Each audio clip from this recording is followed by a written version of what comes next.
أعوذ بالله من الشيطان الرجيم بسم الله الرحمن الرحيم قرآن مجید بنیادی خبرې دا شروع وي پرون موږ خبره کړې وه چې قرآن مجید کې کوم آیتونه یا کوم سورتونه دي د دو تقسیم څرنګه شوی ده هغې باندې مو خبره وکړله نن د قرآن مجید منزلونو باره کې خبره ده قرآن مجید کې 7 منزلونه دي دې باندې به خبره کوو د قرآن مجید 7 منزلونو باره کې د صحابه کرام رضوان الله علیهم اجمعین په دور کې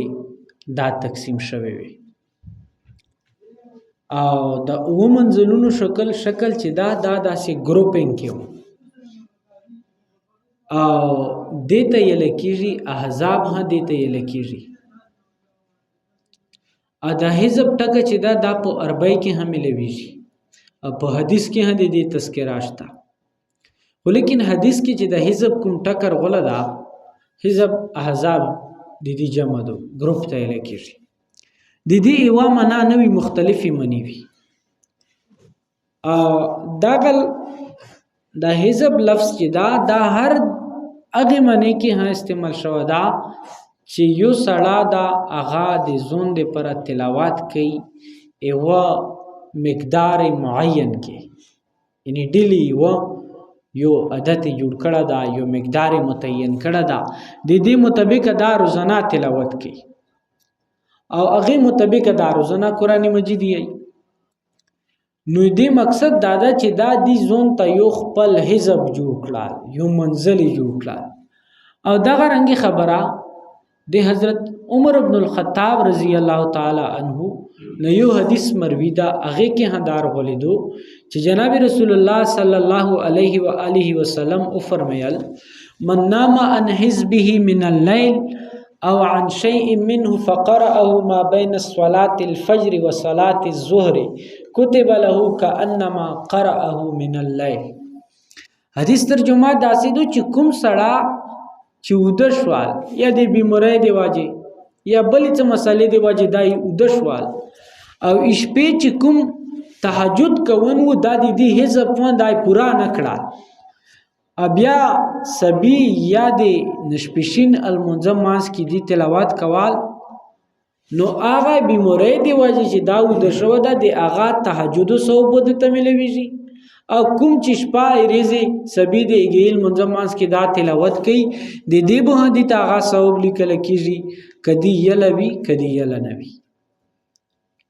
ویل چې دا یو دی زون ته مقرر کړه دا حدیث چې دا ټول چې کوم صحاح ست دي اغور خوسته دا خو صرف بخاری نه درخواسته امام بخاری رحمت الله علیه خپل کتاب کې نه درخواسته مطلب دې خبره دادا چې کيو سړا د څه دی واجی دا شپې ودشوال او چې کومه وظیفه دو یو مقرر مقدار ده اغا دی ونه یاد یا خوب پروغلال یا څه بل مسله شو بیا چې کوم قرات یا کوم تلاوت دای ریزي کوي نو دې ته پورا اجر ملوي نو صحابه کرام رضوان الله علیهم اجمعین هغه به اکثر معمول داوا چې هغه په هفته کې قران مجید ختم کوال نو دی وجنه هغه ته دا ضرورت پېښوا چې دا قران مجید چې دا د دې داسې اوه سي جوړ شي چې وای سارو زنا مشتلاوت کو هر هفته کې موږ د قران مجید دور مکملو نو دی وجنه د سورتونو دا مجموعه چې دوی د اکټه کول چې دی د ګروپ جوړونه دا نو د پر دا ګروپ جوړ شو چې هغه ته نن سبو دی موږ منزل ایتایو او حدیث کې د پر منزل ټکه ونه درواله خدا حزب ټکر ولا دا ګروپ نو دې تقسیم چې شو دا د قران مجید په و منزلونو هغه ډیر شوشتا طریقې سره شو دا داسې نه ده بالکل چې دا او منزلونه دي دا یو منزل دی بل منزل برابر ده یا ټول وکی وچی دي دا بالکل برابر دي او مساوي دي داسې نه ده کچېره داسې وا نو د کې بده بعض صورتونه فصلونه چې حدود چې هغه به متدله خو دی وجنا د دغو منزلونو د دو حزبونو دا مقدار چې دا مختلف ده، ځکه چې نیم منزلونه حزبونه داسې دي چې هغه وړوکي دي او نیم داسې دي چې هغه ډېر ستر دي، او دا نیم د ستر او نیم وړوکي د واجې د صورتونو هغه فصل چې دا هغه متیږي نه، د وجې نه دا څه ده، دا یو خپل شوشته انداز ده. او که سړی غور وکړي چې شاید الله پاک طرف نه خدا نه د قرآن مجید اوه منزلونو منته یا دا د اوه منزلونو منته دا تقسیم شوی ده، دا د الله پاک طرف نه ده. او داسې هم موږ نشو ویلا چې بی دا توقیفي معاملات لکه څرنګه چې سورتونو آیتونو کې وه، نه، ها خدا یو چې دا د الله رب العزت د هغې حکمت یو مظهر ضرور ده. ویلې چې سورة الفاتحه چې دو دا بیله دو، دا د قرآن کریم مقدمه او دی بجا دو. دا قرآن کې سورتونو چې دي کنه، سورتونه د سورة الفاتحه چې دو دا پیله منزل کې نه دو، نو دا یوه مقدمه ده. مقدمه یو پیله شای وي چې هغې دپاره لکه څرنګه چې د اکثر کتابونو کې پیله یوه بیله خبرې وي چې اصل مضمون ده هغه بیل وي. بیا که موږ وکسو چې پیله چې کوم منزل لا حزب ده دې کې درې سورتونه دي، سورة البقره، سوره آل عمران، سوره نساء. بیا چې دویان کوم منزل لا هغې کې بیا 15 سورتونه دي، چې دریم کوم منزل لا هغې کې 9 سورتونه دي، بیا چې څلورم کوم منزل دا هغې کې 9 سورتونه دي، او بیا چې پنځم کوم منزل دا هغې کې 11 سورتونه دي، او دغه رنګې شپږم چې کوم منزل دا هغې کې 13 سورتونه دي، او دغه رنګې اخري منزل چې دا چې هغې ته حزب مفصل ویلی شي هغه اخري منزل دا خو هغې کې 65 سورتونه دي. او بیا قرآن مجید کې 65 په یوه منزل کې دي، او ټوټل قرآن مجید کې 114 سورتونه دي، د نورو کې داسې دي. نو دا په دې تقسیم نه ده شوی چې یا سورتونه یا سره ده، بلکې چې کوم هغه بس هفتې کې بیال هغې ترتیب سره یې کړی ده. او د سورتونو تعداد 114 ده، دا متفق ده. ها نن سبا چې د موږ ته کوم دا قرآن مجید درسي دا سعودي عرب والا چې دي هغه چې کوم شو کړي دي هغه جوړ کړي دي هغه ډېر شوشته او ډېر عمده جوړ کړي دي، هغه کې دا د حزب ټکه دو استعمال کړه ده. بیا هغه دا ویلي چې سپیرا چې دو د کې 2 حزبونه دي، یعنی 2 ګروپونه دي، یعنی نیمه نیمه سپیرې کې ته یو حزب ار کړه ده، چې نصف سپیرا شي هغې ته حزب ار کړه، بیا نیمې ته بیا حزب ار کړه، بیا دا ټوټل دی په چلو د یو حزب چې دا په 4 حصو تقسیم کړه ده، یی چې ربع الحزب، نصف الحزب، او دغه رنګې 3 4 الحزب، دا ټول 9 حصې جوړې کړي دي او ډېر شوشته طریقې سره. نو دې هڅه دلیل نشته ده، خو بهرحال یو انداز دی او شوشته ده. دغه رنګې قرآن مجید کې سورتونه او رکوون دي او سپیرې دي د هغو تقسیم ده. د سورتونو چې پیله کوم تقسیم ده هغه په رکوونو کې ده، او دا تقسیم صحابه کرام رضوان الله علیهم اجمعین دور کې موجود نه و. چې موږ وایو چې صحابه کرامو په ټیم کې دا الف لام میم نه شروع شوال عذاب عظیم رسې دا یو رکوع شوال، داسې رکوون نو. او دا رکوون چې دی د دو تقسیم په اصل کې په سترو صورتونو کې شوی. ویل چې قرآن مجید کې 35 صورتونه داسې دي دا صرف په یوه رکوع منته مشتمل دي، او نورا وړوکي صورتونه دي هغه دومره دي چې هغه سړی په یوه رکعت کې اسونی سره ویل شي، او د رکعت ټکه چې دا دینه دا رکوع ټکر وته ده. او نور بقایا صورتونه چې دي دا ډېر ستر دي، دا 35 چې دي دا یوه صورت کې ویل شي، یوه رکوع کې ویل شي سړی ډېر وړوکي دي. لکه اوس نور ستر دي، سورة البقره کې 285 یا 286 آیات دي او هغې کې 40 رکوع دي. او جناب رسول الله صلی الله علیه و آله وسلم نه دا خبره هم منقول ده چې نبی علیه الصلاة والسلام یوې شپې یوه رکوع کې د سورة البقره تلاوت یې وکړل، سوره آل عمران تلاوت یې وکړل، سوره النساء تلاوت یې وکړل، په یوه رکوع کې مکمل کړل. خو لیکن دا استثناء خبره ده،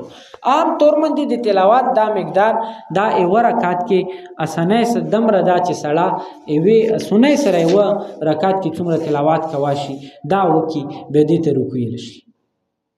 او دا تقسیم چې کړه دا حجاج بن یوسف په زمانه کې شوه، یعنی د تبعین دور کې دا شوه. دا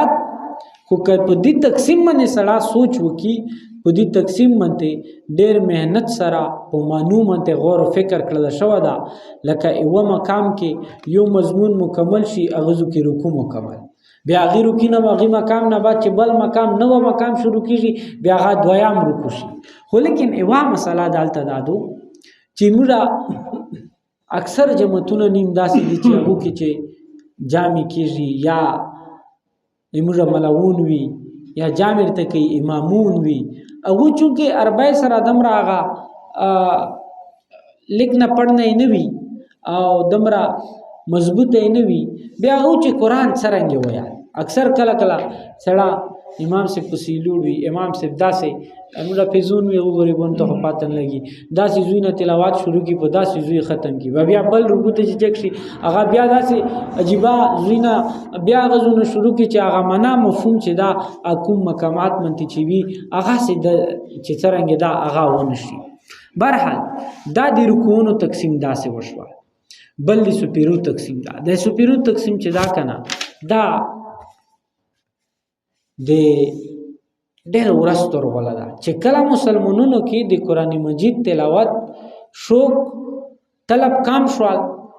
بیا هغو ځون ته بس چې ته چا کښېناستل تقسیم یې وکړه، پیله سپیره، دویمه سپیره، دریمه سپیره، څلورمه سپیره، چې بس چې هغه 7 دن نه کیسه ووتله 30 دن کې چې موږ قرآن ویلی کړي. نو نه دا د صحابه کرام رضی الله عنهم په دور کې شوه، هغه بعد کې شوه، نه د نبي علیه الصلاۃ والسلام دور کې شوه ده. بس چې خپله یې سنتیا دې پره چاته بس دا ولګول، بس هغې بیا دا وکړل چې قرآن مجید چې ټوټل څومره صفحې دي هغه یې جمع کړلې، ویې ګڼلې، بیا هغه بېلې بېلې تقسیم کړلې. بس چې بیا کوم ځای کې دې ته موقع میلاو شوه هغه ځای کې دې سپیره ختمه کړله او نشان یې ولګول. هغې کې اکثر مسله داسې ډېر وشي. لکه مثال کې د دې یو مثال داسې ده چې سورة الحجر دا د دې یو آیات په 13 سپیرې کې ده او بقایا صورت چې ده هغه په 14 سپیرې کې ده. اوس د هغه صورتونو چې کوم فصیلونه هغه په دې سره موت شول. ها البته اهل عرب چې دي، اهل عرب هغه چې موږ ته کوم قرآن رستی که نه هغې کې خو دا رکوعون دا شیونه چې دي دا یې کړي دي. که ونې اوس نیم عربو کې داسې خلک دي چې هغه زو قرآنونه تاسې وکسئ هغې کې دا شی نشته ده، هغه سپیرو ته درومدار نه ده، هغه خپل رموز او اوقاف او دا ټول هغه تقسیم کړه ده، نو هغه په هغې مطابق چلیږي. او موږ ته چې کوم قرآنونه رستی وي هغې کې رکوع ولګوي، یعنی هغو دغه تقسیم نه ده چې دا پیله سپیره دا دویمه سپیره دا یو رکوع دا 2 رکوع، نو دا وروستو شوي دي خو دا ډېر بد تقسیم شوه ده. بهرحال د سپیرو دغه تقسیم او په دې منتې دا داسې مسله ده چې دا متفقن علی نه ده. صرف برصغیر چې د موږ کوم ملکونه دي دلته چې قرآن روغلل خلکو خپلو سنتیو دپاره پیله سپیره جوړه کړه، دویمه داسې 30 سپیرې جوړه کړې، خو لیکن دا متفقن علی تقسیم نه ده. او سپیره چې د عرب چې دي هغه اوس هم په دې کې داسې نه دي، هغه ولا لږ انداز صحیح ده. بیا د دغه